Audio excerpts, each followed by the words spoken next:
и рибарче съм. Лова ги аз, много аз и рибарче съм.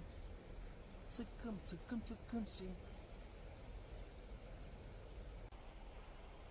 А ти какво служи отдолу на куката? Черви. Храниш рибата с черви или? Еми с черви. Имаме в чанта с дърма, дай да дадем с дърма. Ти черви ще ядеш ли? Луканка немаш ли? Ще вземем ако трябва. С дърма. М, Сиренце? Може и доматче.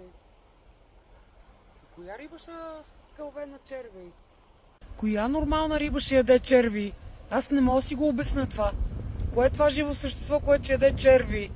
Не мога да си го обясня просто, не. Ето, седи и не иска. Ох, да сложа малко с дърма аз. На моите. Що не иш малко гъби да побереш, а? И му оставиш да си лова риба. Гъби да бера. Гъби да береш. Искаш да мреш ли? Аз не познавам гъбите. То ти ще ги ядеш, аз няма да. Аз ям риба, каквото си фана. Ох, вече ми е скучно. Нали искаше за риба да те вода на излет? И да, ама то няма риба. Къде е тази риба? Във водата.